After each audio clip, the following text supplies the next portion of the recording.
Good morning friends. आज मला दसऱ्याची साफसफाई करायची आहे. तर मी उशिरा का लागले हे तुम्हाला सांगणार पण आहे. पण खाऱ्या बघितलं का, मी तव्यावर गरम करून खारी खाते, तसे थंडी खारी खात नाही.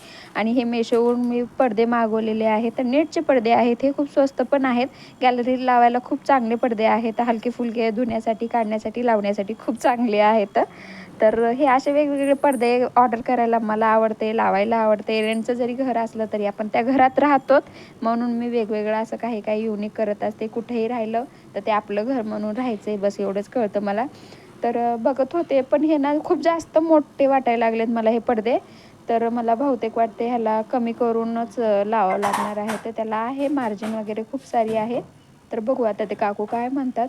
तर असं सगळी साफसफाई करावं लागणार आहे मला दसऱ्याची. तर आमच्या इकडं उदगीरकडं लातूर जिल्ह्यामध्ये नाही का 5 दिवसाचे देवी बसवतात आमच्या घरी. तेवढ्यात माझा रितेश पण आला. काही तर काही मध्ये असतेच म्हणा. तर तर आमच्या इकडं लातूर जिल्ह्यामध्ये 5 दिवसाची देवी बसवली जाते. तर मी उदगीरमध्ये राहते. तर मला तरी आमच्या कॉलनीमध्ये इकडं तिकडं जेवढं मला माहीत आहे तेवढं तर 5 दिवसाचीच आमच्या इथं बसवतात. ते का बसवतात त्याच्या मागचं कारण मला पण माहीत नाही. नक्की बघू, नंतर सांगेन मी कधीतरी कोणाला विचारून. तर खूप सारे बापरे, दसऱ्याचं सामान काढायचं म्हणले की खूप जीवावर येते, पण करावं तर लागणार आहे स्वच्छ. तर यावर्षी मी काय माझ्या गावी दसऱ्याला गेले नाही लातूरला. तर यावर्षी इथंच मला दसऱ्याची सगळी तयारी करायची आहे.